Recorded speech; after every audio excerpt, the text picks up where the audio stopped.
Hello everyone, my name is Allison and I'm a teen librarian at the Schaumburg Library, and this is the 5th episode of Lunch and Listen, where I invite you to grab your lunch and sit back and relax while I share some young adult reading recommendations with a weekly theme.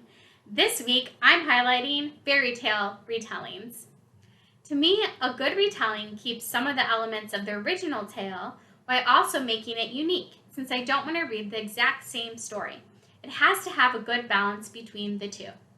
And I think all of the titles I'm discussing today do just this and are fantastic retellings. So first up, I will be gushing about Is Sherwood by Meagan Spooner. And just in case you are not familiar by the title, this one is a retelling of Robin Hood. Robin of Locksley is dead. He sacrificed himself to save the king, and he left behind his best friend, who was also his betrothed, Maid Marian. Marian is devastated when she hears the news of Robin's death, and as if dealing with her grief isn't enough, she must keep the horrible Sir Guy of Gisborne from forcing her hand in marriage and taking over the town of Locksley for the greedy Sheriff of Nottingham. When one of Robin's men escapes execution and is on the run, Marian vows to help him. But during the time period, as a woman, she can't possibly be seen doing so. So she wears Robin's cloak to conceal her identity and gender. When helping Robin's man escape, she is caught in Sherwood Forest. But she still manages to escape unidentified. But word starts to spread that Robin is back, saving the people of Locksley once again. After hearing this news, Marian decides to do what she thinks Robin would want her to do, and wears Robin's cloak again and again to help the town of Locksley from the greedy sheriff under the name of Robin Hood. And I just have to say that every single time Marian went out disguised as Robin Hood, I was so nervous that she would get caught that I was on the edge of my seat the entire time. It's filled with daring heists and plenty of archery. Sherwood is full of action and adventure and offers a unique retelling while keeping some of the elements of the original Robin Hood tale. So next up is a Beauty and the Beast retelling titled A Curse So Dark and Lonely by Brigid Kemmerer. A Curse So Dark and Lonely is told in dual point of views from Prince Wren of Emberfell and Harper of Washington, D.C. Prince Wren is cursed. He has had to repeat his 18th birthday 327 times, and time is running out and his people are suffering. Harper, who has cerebral palsy, is worried about her sick mother and her brother, who is forced to pay off their absent father's debts, and definitely was not expecting to be kidnapped and brought to a magical kingdom to help break a curse. So while both characters are unique and interesting, I especially like that Harper fights back and never gives up. She is no damsel in distress, that's for sure. And for the overall plot, it doesn't just feature the romance that you would expect from a Beauty and the Beast retelling, but a friendship, family, a mystery, a monster, and a kingdom falling to ruin. This book has everything.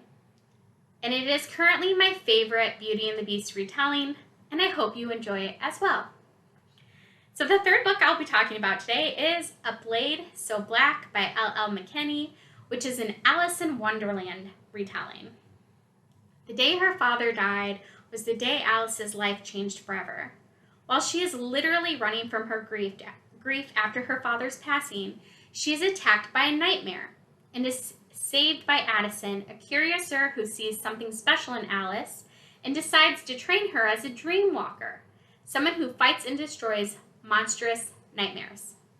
Alice trains hard for 3 months, then is awarded her own official monster-destroying daggers and takes her first journey through the portal at the Looking Glass pub to Wonderland, where she faces her first nightmare and realizes that her new job as a dream walker is going to be much more challenging than she first thought, especially since she also has to worry about her mother grounding her, her slipping GPA, and being a good friend.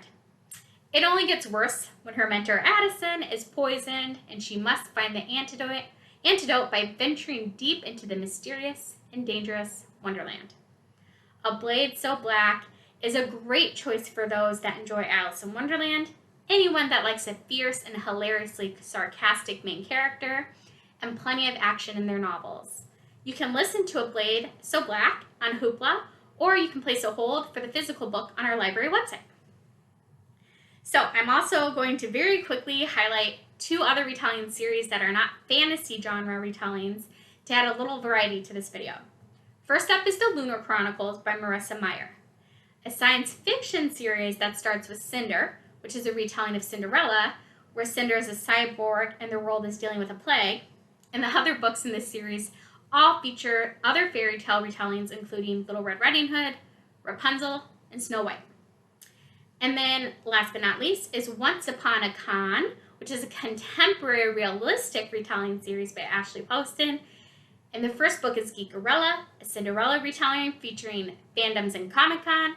And the second book is The Princess and the Fangirl, which is a retelling of The Prince and the Pauper. And lastly is The Bookish and the Beast, which is another Beauty and the Beast retelling. But this one doesn't come out until August, so I haven't read it yet, but it sounds like it's going to be really good. Okay, in case you haven't been able to tell, I'm a huge fan of retellings, so I could talk about them all day, but I'll go ahead and stop rambling on and let you get back to whatever it is you were doing. But I do hope at least one of these books sounded interesting enough for you to read. Please tune in again every other Tuesday for more young adult reading recommendations. A list of the books I discussed today, along with links to the previous Lunch and Listen videos, are below. Thank you so much for watching. I hope you have a nice afternoon, and please stay safe. Bye!